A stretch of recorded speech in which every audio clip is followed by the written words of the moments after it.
अस्सलाम वालेकुम dear students. तो अब हम चलते हैं जी 10th क्लास का हम करते हैं एक्सरसाइज नंबर 4.2। तो अभी हम परफॉर्म करने लगे एक्सरसाइज नंबर 4.2 को।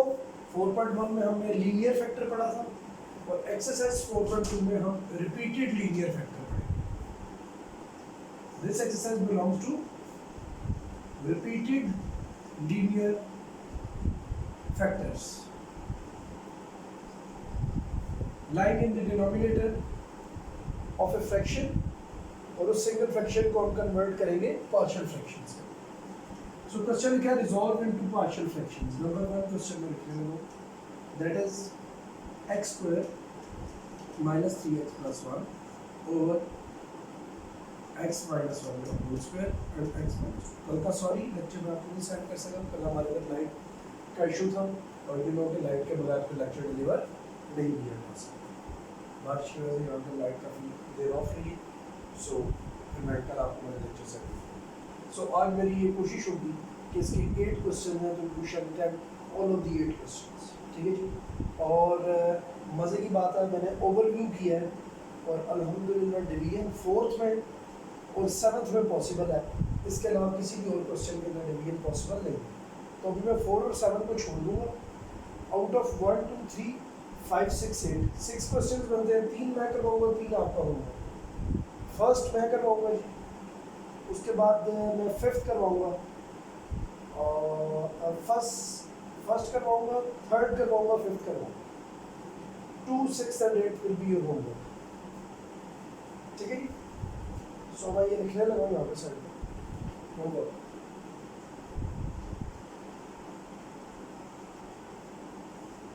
क्वेश्चन नंबर 2, क्वेश्चन नंबर चलिए 5 कर लेते हैं और 6 कर लेते हैं, ठीक है, और 3 कर लेते हैं। 1 2 और 8 मैं करा देता हूँ, 3 5 8 आप कर लेंगे और 4 7 भी मैं करा दूँगा। Now how will resolve this particular fraction, और हम इसे किस तरीके से रिजॉल्व कर लेंगे पार्शियल फ्रैक्शंस से। चेक कीजिए। सबसे पहली बात खुद सोचिए, यहाँ से अगर स्क्वायर ऊपर हो तो ये बन जाएगा x square minus 2x plus 1 into x minus 1। ये रफ के अंदर हम कर रहे हैं। अब x जब पहले x से मल्टीप्लाई हो जाएगा तो होगा x क्यूब। साबित हुआ जो हाईएस्ट टर्म नीचे आएगी, पूरी मल्टीप्लिकेशन नहीं कर रहा, जस्ट चेक कर रहा हूँ, हाईएस्ट टर्म क्या है x क्यूब आएगी। डिनोमिनेटर बड़ा है इन टर्म्स ऑफ पावर और न्यूमरेटर छोटा है, डिवीजन पॉसिबल नहीं है, डिवीजन पॉसिबल नहीं है, यानी डायरेक्ट हम कंसिडरेशन पे चलेंगे। अब इस केस में हम कैसे करेंगे कंसिडर, ये असल लॉजिक है। इसमें 2 नई चीज़ें इंट्रोड्यूस होंगी। एक तो पहली ये consideration of A repeated linear factor and the second logic is this कि इसके अंदर हम आगे और नई चीज़ करेंगे, वो भी मैं आपसे शेयर करूँगा। पहली बात, ये रिपीटेड लीनियर फैक्टर क्या कहलाता है। देखो ये लीनियर फैक्टर है और ये भी लीनियर फैक्टर, लेकिन इसमें से एक रिपीटेड है, वो ये वाला। क्यों? क्योंकि इसके ऊपर स्क्वायर आता। अगर तो पावर होल सिंगल है ना तो ये सिंपल लीनियर फैक्टर है। अगर पावर 2 है 3 है 4 है ऊपर है लीनियर फैक्टर, लेकिन होल पावर भी आ रही है, तो इस केस में से कहते हैं रिपीटेड लीनियर फैक्टर। कौन सा फैक्टर कहते हैं इसे? Repeated linear factor. How we will solve this repeated linear factor question? Now we are solving it. तरीकेकार बेटा ये है कि जो आपका रिपीटेड फैक्टर है ना, उसकी तमाम पावर्स 1 से लेकर टिल दी पावर गिवन तक आप लेकर जाएंगे, ऐसे एक एक कोफिशिएंट के नीचे। देखिए x माइनस 1 का होल स्क्वायर है, पहले मैंने x माइनस 1 की पावर 1 ले ली, ये पॉसिबिलिटी है, प्लस एक और कोफिशिएंट इंट्रोड्यूस करके x माइनस 1 का स्क्वायर ले ली। ये डिफरेंस है 4.1 और 4.2 के बीच, ठीक है। रिपीटेड लीनियर फैक्टर को लेट करने का तरीका पार्शियल फ्रैक्शन में है। So this will be our equation number 1, जिसके एंड के अंदर हम a b c की वैल्यूज पुट करेंगे। Now the next step, you know that कि हमने मल्टीप्लाई कर देना दोनों साइड्स पर, मल्टीप्लाइंग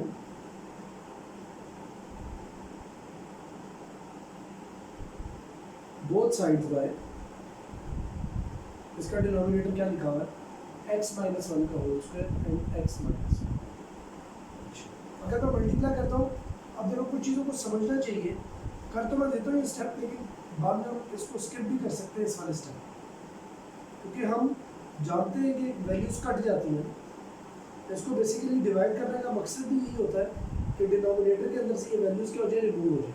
अब इसलिए इस पूरी को क्या कर दिया, काट दिया, और x माइनस वन का whole square into x minus two multiply by a over x minus one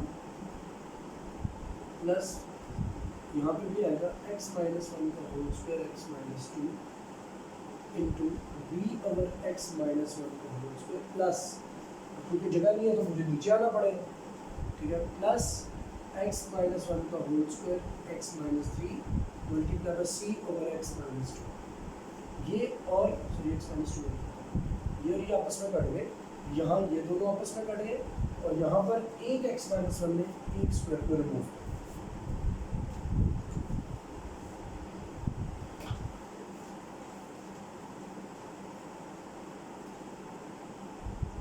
अब क्या होगा, अब आगे ये होगा कि यहाँ आ जाएगा जी x square minus three X plus X square minus three X plus on the left side. Now at right side we are left with a into x minus 1 x minus 2. b में हम हमारे पास रह गया सिर्फ x minus 2 और c में हमारे पास रह गया x minus 1। अच्छा, इसको कंसिडर कर ले वन, लेकिन एक और काम भी आपने आगे जरूर करना। वो क्या करना, वो जरूरी है, क्योंकि आप दो वैल्यूज पुट करेंगे ना तो दो आंसर आ जाएंगे, और यहाँ पे कितने कोएफिशिएंट है, तीन, तीसरा आंसर नहीं आता है। उसके लिए अब ये वो नया स्टेप है, जैसे यहाँ पर मैंने आपको बताया था ना, कंसिडरेशन एक नई चीज़ आपने देखी है, रिपीटेड लीनियर फैक्टर को कंसिडर कैसे किया है। इसी तरीके से एक नया स्टेप आपको बताना पड़ेगा, जो हम वो जो पुट करते थे ना लीनियर फैक्टर्स को, उसके अलावा एक नया मेथड है यहाँ पे यूज़ होगा, इसे कंपैरिजन मेथड कहते हैं। ये कैसे अप्लाई होता है कि आप राइट साइड की वैल्यूज़ को ए को छोड़कर आप मल्टीप्लाई कर देंगे। अगर मैं मल्टीप्लाई करूँ तो ये क्या बनेगा, ये बनेगा x square minus two x minus x plus to. ये तो इसके साथ कोई फैक्टर नहीं है, और ये स्क्वायर ओपन हो जाएगा X square minus two X plus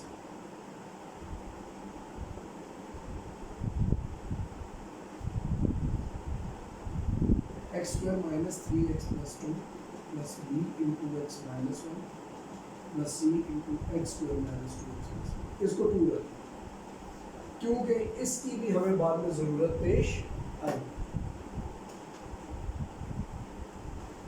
अब आप देखेंगे कि इसकी ज़रूरत कैसे पेश है।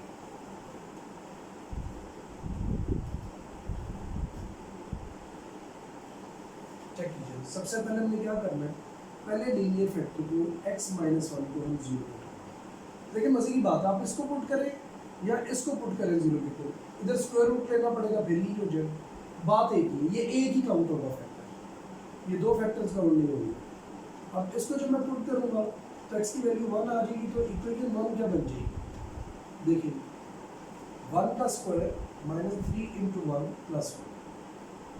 अब 1 minus 1 into 1 minus b into 1 minus 2 plus c into 1 minus 1 का होल स्क्वायर। पहली बात तो ये भी कट गया, ये भी कट गया, देखिए जीरो से कोई भी चीज़ मल्टीप्लाई होकर क्या हो जाती है, जीरो, ये भी जीरो, ये भी जीरो, सिर्फ ये बच जाएगा b इंटू माइनस 1, और यहाँ पे क्या होगा 1 माइनस 3 प्लस 1, यानी कि प्लस 2 माइनस 3 माइनस 1। कितना सिंपल है, देखिए ये किस्म का मार्क्स गेनिंग आपकी एक्सरसाइज चैप्टर है, बहुत ईजी। नेगेटिव अगर इधर आके डिवाइड हो जाए तो b की वैल्यू आ जाएगी, b की वैल्यू क्या आ गई जी 1। अब मैं जगह इस्तेमाल करता हूँ ये और कोशिश करता हूँ कि एक और वैल्यू भी निकाल दूँ। अब मैं पुट करता हूँ जी, put x plus x minus x minus 2 is equals to 0, that is x is equals to in equation number 1। Alright, अब देखो क्या होगा, 2 का स्क्वायर माइनस 3 इंटू 2 प्लस 1, इधर ही प्लस a इंटू क्या होगा जी 2 minus 1 2 minus 2 plus b into होगा जी 2 minus 2 plus c into होगा 2 माइनस 1 का होल स्क्वायर। मजे की बात, ये दोनों कट गए, इधर फिर जीरो आ गया, ये भी जीरो पूरा का पूरा मल्टीप्लाई करें तो जीरो का खत्म हो जाएगा, सिर्फ सी रह जाए 1 का square.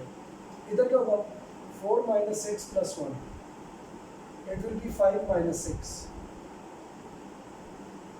And c got an answer is equals to -1। इसका भी बॉक्स बना। अब आपने मजे की चीज देखी कि by putting the values you have only with left with two values, and you have solved two values for b and c. Now you doesn't have the value of a, आपके पास a की value नहीं। अब क्या करेंगे, अब आ जाएगी ये वाली बात। इस फर्स्ट पार्ट से जितना मैक्सिमम हम सॉल्व कर सकते थे हमने कर लिया, लेकिन हमें एक तीसरा कोएफिशिएंट नहीं मिल सका एंड दैट इज a। तो फिर अब हम क्या करेंगे, अब यहाँ पर पार्ट प्ले करेगी ये इक्वेशन नंबर 2, ये जो हमने ये काम किया था ये वाला। अब ये वाला पार्ट प्ले करेगा, ये कैसे पार्ट प्ले करेगा जरा देखिएगा। मैं साइड में दोनों वैल्यूज लिख देता हूँ, b की वैल्यू 1 है और c की वैल्यू -1, ताकि बाद में कंफ्यूजन ना हो और फाइनल सॉल्यूशन लिखते हुए हमारे से कोई गलती ना हो। अब आपको मैं करवाने लगा मिटा के वो मेथडोलॉजी कि जिसकी मदद से आप क्या कर सकेंगे, अल्हम्दुलिल्लाह आप सॉल्व कर सकेंगे फॉर ए। अब जरा देखिएगा हम ए को कैसे सॉल्व करेंगे। अब यहाँ पे मेथड जो दूसरा यूज होता है उसे कहते हैं कंपैरिजन मेथड। हम लिखते हैं comparing the coefficients of x square in equation number 2। देखो नेचुरल सी बात है, ये तमाम वैल्यूज जो है आपस में ऐड होकर ये बना रही है, इक्वल का साइन ये शो करता है। साबित हुआ x स्क्वायर की जितनी भी वैल्यूज उधर आ रही हैं, ठीक है, वो तमाम ऐड होकर 1 बनाती है natural 1x square. Coefficient of x square को कंपेयर करने लगा, चेक करें इसके साथ क्या कोएफिशिएंट आ रहा है 1 x स्क्वायर के साथ। अच्छा इधर क्या आ रहा है, देखिए ये जो मल्टीप्लाई कर जाएगा अंदर तो ax स्क्वायर बन जाएगा। इधर आ रहा है a प्लस इधर क्या आ रहा है जी, देखिए कंपैरिजन में इस वाले में कोई x स्क्वायर टर्म नहीं आ रही, इसमें आ रही है प्लस। सो इसे कहते हैं कंपेयरिंग द कोएफिशिएंट्स। अच्छा चलो जी, आपको समझाने के लिए आप कोएफिशिएंट नहीं लिखते, पूरा x स्क्वायर लिखते हैं और यहाँ से क्या हो जाएगा ax square plus cx square. ऐसे ही जब आप कॉमन ले लोगे x स्क्वायर इधर आके क्या होगा, कैंसिल हो जाएगा, a प्लस c की वैल्यू क्या आ जाएगी, वही आ जाएगी बात। आगे बात समझ, बस यही आपको बताना था कि डायरेक्टली हम x स्क्वायर को इसलिए नहीं लिखते कि हमें पता है बाद में कॉमन होने के बाद कट जाता है। इधर जरा देखो इसका कोएफिशिएंट क्या आ रहा है 1। अच्छा एक और बहुत मजे की बात है, देखो क्योंकि अभी ये फर्स्ट है ना, तो आपका कॉन्सेप्ट क्लियर करने के लिए मैं इनको बेशक आप चाहो तो मल्टीप्लाई कर दूँ, क्या बन जाएंगे ये ax square minus 3ax plus 2a plus bx minus 2b plus cx square minus 2cx plus c। अच्छा अब क्या करो, इनको अलग अलग बेशक लिख लो, ax स्क्वायर के टर्म इकट्ठे लिख लो, ax square plus cx square. अच्छा इसके अलावा जो x की टर्म है जैसे minus 3ax plus bx minus 2cx, एक बात इनको अलग लिख लो, और उसके बाद plus 2a minus 2b plus c, इनको अलग। आपको बड़े मजे की एक चीज़ में भी बताने की, ये जरूरी नहीं है ये करना, ये जो मैं कर रहा हूँ ये आपको समझाने के लिए कर रही हूँ।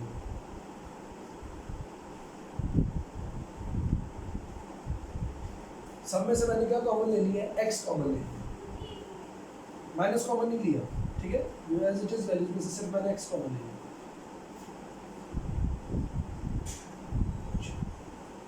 अभी आप जरा देखना बड़े मजे की बात वो ये है कि अगर कोएफिशिएंट को कंपेयर करो तो देख लो x स्क्वायर की टर्म आ रही है, x की टर्म आ रही है और यहाँ पे 1 लिखा हुआ है, कॉन्स्टेंट्स आ रहे हैं, बिल्कुल आ रही है। अब मजे की बात देखो a प्लस सी जो है वो किसके बराबर है, अगर कोएफिशिएंट वाइज देखा जाए तो a प्लस सी जो है वो 1 के बराबर है। और मजे की बात ये a का आंसर आ जाएगा 1 माइनस सी और c का आंसर हमारे पास अल्हम्दुलिल्लाह -1 आया। सो 1 प्लस 1 a की वैल्यू क्या आ जाएगी 2। अब जो बात आपको बतानी है वो बहुत मजे की, नाउ देखिए हमारे पास वैल्यूज आ चुकी है, ए की वैल्यू 2 है, बी की 1 है और सी की -1। इधर जरा पुट करके देखिए इस वाली जगह पर वैल्यू जरा चेक कीजिए।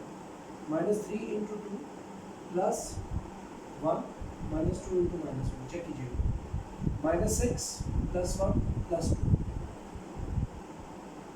It will B -3। सॉल्व करने से -3 आ रहा है और चेक करें x का कोएफिशिएंट क्या आ रहा है, -3। ये बात आपको इंटरेस्टिंग भी बतानी चाहिए। अगली बात देखें, 2a - 2b + c, ये पूरा का पूरा 1 बनेगा। देखिएगा कैसे, इधर 1 आ रहा है तो इस जगह पे ये भी आ रहा है, ये पूरा 1 बनेगा। चेक कर लो, 2 × 1 -2 × 1 प्लस × -1, ठीक है। 2 × 2, a की वैल्यू 2 × 2 है, तो अब ये क्या हो जाएगा जी, 4 - 2 - 1, 4 - 3 आंसर क्या आ जाएगा, चेक करिए यहाँ पे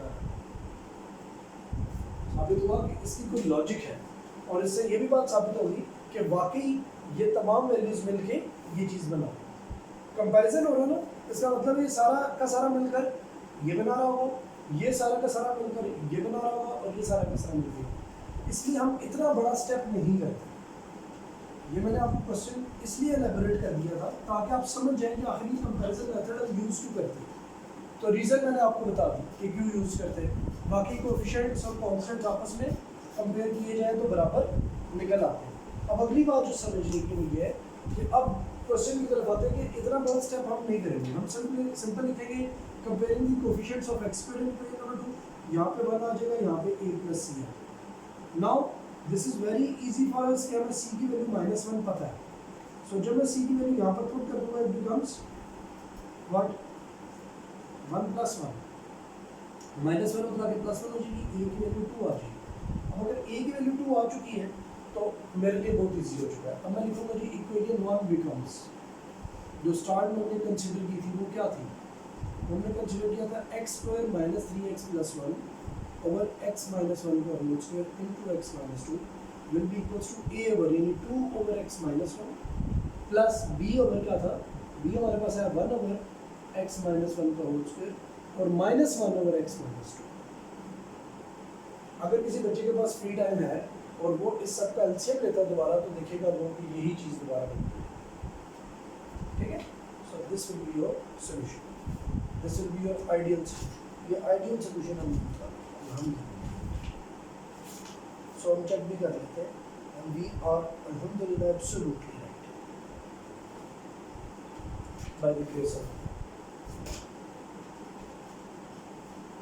So out of 8 questions, I have given you to solve 3 of them.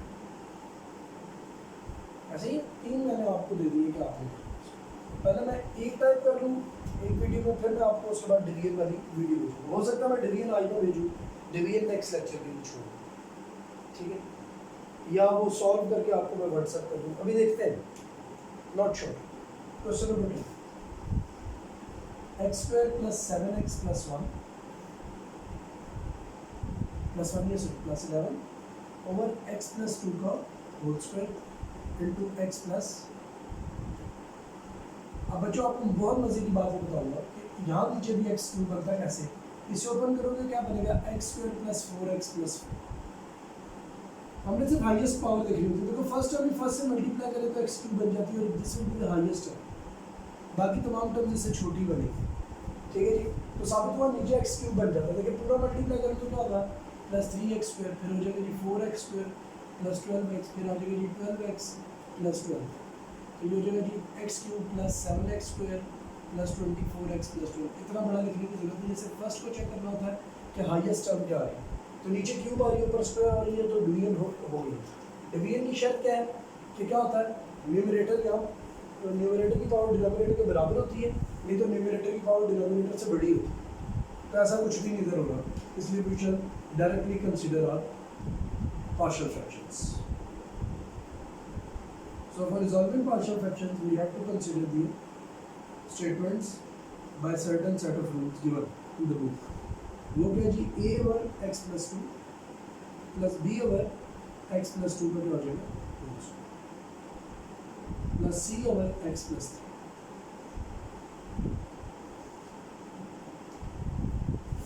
All right. Now what shall we do is to multiply both sides by this one. अच्छा अब मैं आपके लिए एक स्टेप खाने लगा हूँ. ये मल्टीप्लाई लिख के मैं डायरेक्ट वैल्यू लिखूँगा. Multiplying both sides bye x plus 2 का स्क्वायर एक्स प्लस 3. कैसे होगा जरा देखिए. जब मैं इधर मल्टीप्लाई करूँगा नीचे पूरा रिमूव हो जाएगा, पीछे बच जाएगा X square plus 7 x plus. जब ये इससे मल्टीप्लाई होगा तो एक एक्स प्लस 2 को काटेगा, एक बच जाएगा. ए इंटू हो जाएगा जी X plus 2 into X plus 3 plus B into ये पूरा कटेगा X plus 3 plus C into ये कट जाएगा, ये रह जाएगा. This is our equation. मैंने वो काटा पीटी लिखी नहीं है, डायरेक्ट सॉल्व कर दिया कि एट द एंड सॉल्व क्या हो. ठीक है जी. अगली बात बड़े मजे की वो ये है कि एक दफ़ा इन्हें मल्टीप्लाई भी कर दें for the sake of this कि हमें बाद में कंपैरिजन भी करना पड़ सकता है. X square plus 3x plus 2x plus 6. There is no need of it. अच्छा बल्कि इधर हाँ इधर स्क्वायर डालो. There is a need. X square plus 4x plus next a into x square plus 5x plus 6.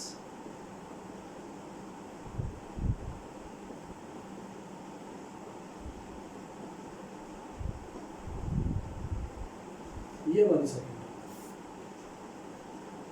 अच्छा आपको वैसे एक स्टेटमेंट लिखने के लिए बता रहा हूँ. अगर x स्क्वायर को कंपेयर करोगे तो यहाँ पे क्या आ जाएगा a plus c equals to 1.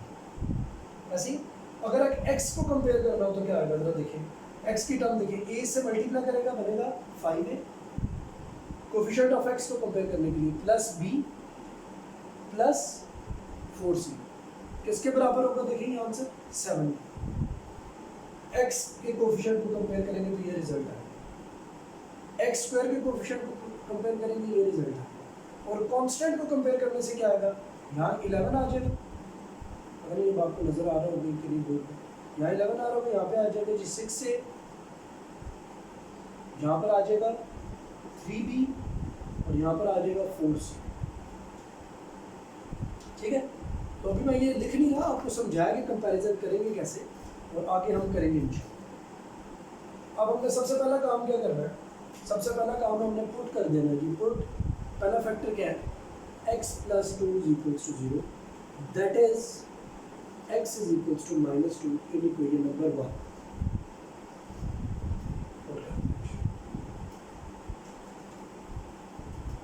This is our duty to let put the objects, the question and finding the solutions.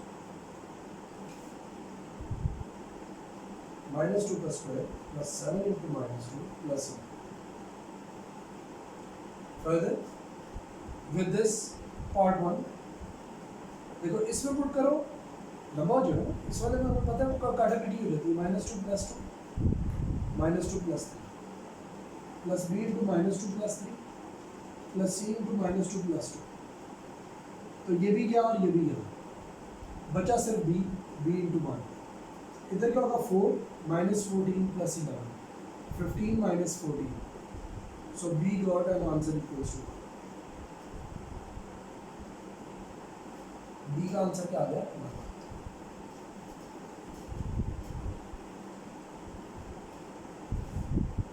Now putting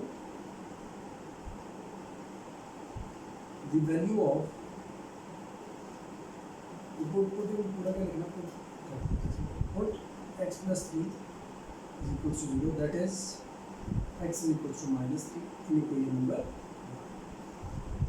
Now what happens, -3 का square plus 7 into -3 plus 11, a into -3 plus 2, then -3 plus 3, b into -3 plus 3, and c is equals to -3 plus 2 का whole square. So what we left with, ये भी cut जाएगा और ये भी cut जाएगा. साबित हुआ we are only living ourselves with c which is -1 का स्क्वायर। तो नेगेटिव नंबर का स्क्वायर भी लो तो वो क्या हो जाता है, वो पॉजिटिव। अब ये क्या हो जाएगा, ये हो जाएगा 20 - 21 और c की वैल्यू आ जाएगी 1, तो c का आंसर आ जाएगा -1। अब यहाँ पर छोटा सा मैं लिख देता हूँ, comparing coefficients of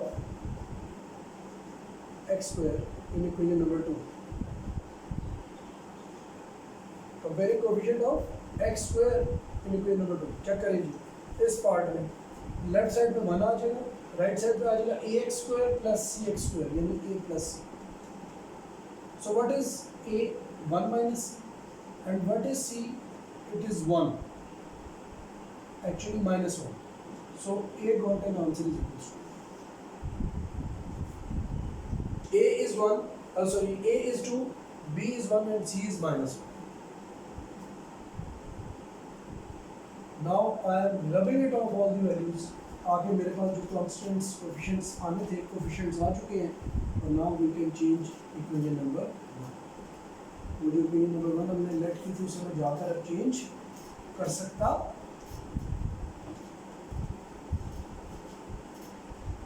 now equation 1 becomes x square plus 7x plus 11 over x plus 2 का whole square into x plus 3 will be equals to 2 over x plus 2 plus 1 over x plus 2 का whole square minus 1 over x plus। So these are our solutions, very nice ones। So these are the solutions, I am going to check it। We are alhamdulillah absolutely right। अल्लाह की शान देखिए कि जब इंसान ये के लिए किसी को काम शुरू करता है तो अल्लाह की ज़ात उसे मंजिल पर पहुंचा ही। अच्छा जी, अब आगे जरा चलते हैं क्वेश्चन नंबर 8 की।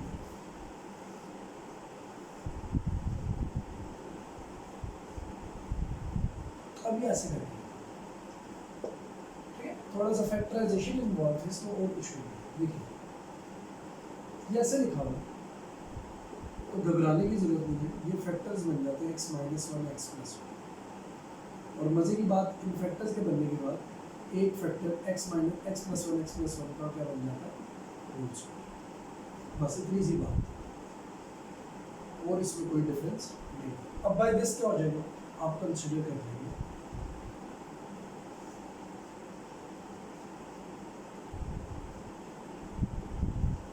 a over x minus 1 plus b over x plus 1 plus c over x plus 1 का होल। अच्छा, इस वाले पार्ट से आपको ये भी अच्छी बात होगी कि आपको ये भी पता लग गया कि पक्का नहीं है कि जो रिपीटेड फैक्टर है वो पहले ही रखना, बाद में भी रख सकते हैं। ये पहला फैक्टर लिख लिया, ये रिपीटेड था, ये b प्लस c के साथ चला गया, b over first value, c over second value. अच्छा, एक क्वेश्चन उठता है, अक्सर बच्चे करते हैं मुझसे कि अगर सर ये इस तरह लिखा होता है तब हम क्या करते हैं, पावर 4 लिखे तो लिखा जाता है, बेटा देख लो a over x plus 1 plus b over x minus 1 का whole square, a over x minus 1 plus b over x minus 1 का whole square plus c over x minus 1 का whole cube plus d over x minus 1 की power 4। वो इतना complex question आपके level पर उसने नहीं दिया, लेकिन लेट इस तरह लेट करना फिर भी आना चाहिए। अच्छा, ये सिचुएशन होगी। अब वही बात है, मल्टीप्लाइंग बोथ साइड पर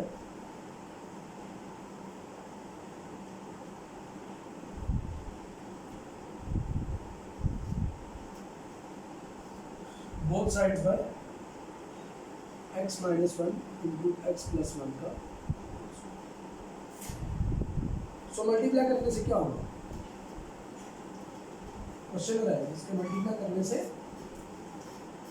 क्या होगा, इस तरह बन रहा है a इंटू, देखिए एक x माइनस 1 तो एक x माइनस 1 से कट गया, x प्लस 1 का होल स्क्वायर बन गया, प्लस b इंटू क्या होगा, एक x प्लस 1 कटेगा, एक बन जाएगा, और उसमें क्या होगा, पूरा एक्स स्क्वायर वाली टर्म कट जाएगी एक्स प्लस वन के होल स्क्वायर वाली और x minus one. This is our one. Now we can solve it out as well, क्योंकि हमें कंपैरिजन की जरूरत आगे पड़ सकती है। ये सेकेंड है, तो फर्दर फैक्टराइजेशन इसी वजह से हमारा काम बन। अब put x minus 1 is equals to 0, that is x is equals to 1 in equation number 1.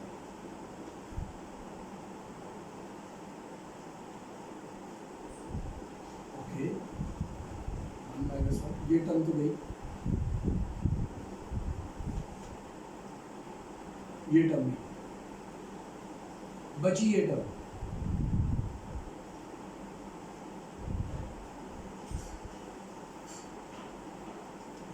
1/4 आ गई, क्योंकि 2 का स्क्वायर 4 होता है, 4 उधर जाके डिवाइड होगा तो क्या हो जाएगा, remove.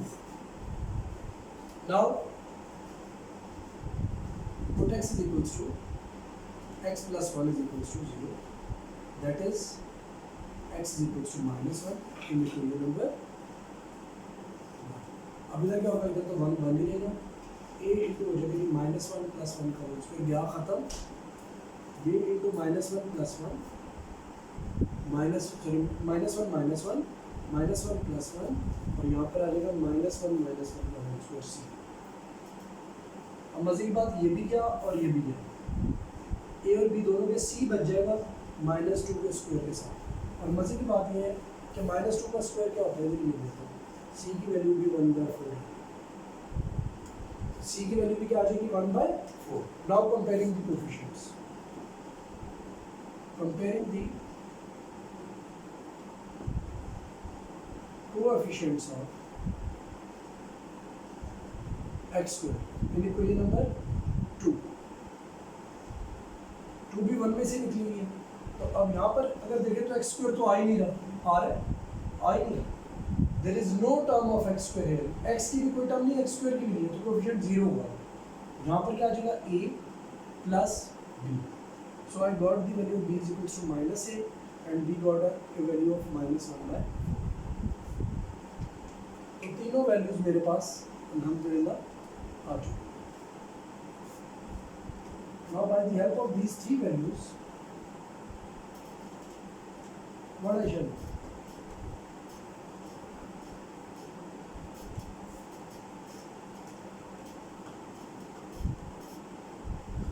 equation 1 becomes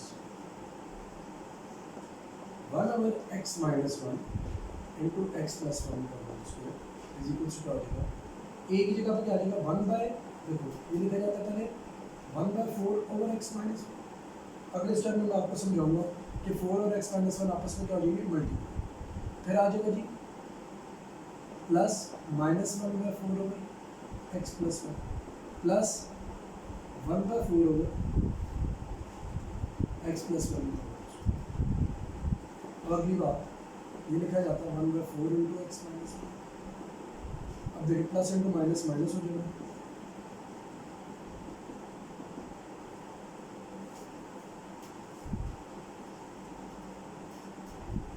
plus 1/4 x plus 1 का, ये हमारे पास क्या है सोल्यूशन। ये क्यों होता है, ये 4.1 में भी मैंने आपको बताया, तो अभी मैं नहीं बता रहा, 4.1 में बेशक आप दोबारा से वीडियो चला लें, देख लें, सर्च कर लें, तो आपको पता लग जाएगा कि ये क्यों होता है।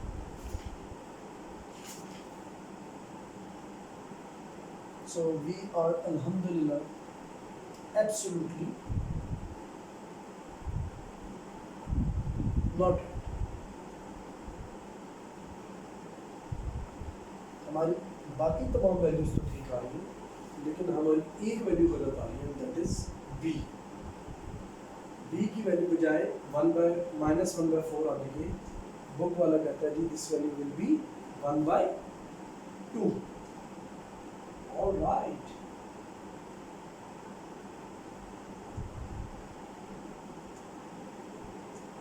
b की एक वैल्यू के ऊपर हमें डालना है।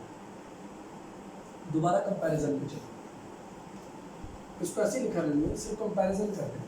हमारे पास टर्म थी 1 इंटू ए इंटू क्या था जी, x square minus 2x plus 1 plus में प्लस बी इंटू था हमारे पास x square minus 1 plus C into था हमारे पास एक्स प्लस 1 था एक्स माइनस 1।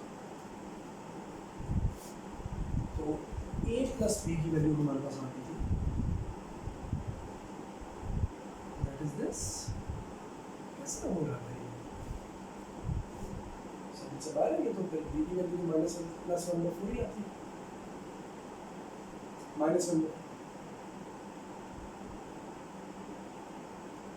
सी की वैल्यू में सॉरी सी की वैल्यू, सो सी की वैल्यू हमने कैसे निकाली थी दोबारा में, पुट परेशान होने की जरूरत नहीं, पुट था जी x plus 1 is equals to 0 and that is x is equals to minus 1 in equation number 1।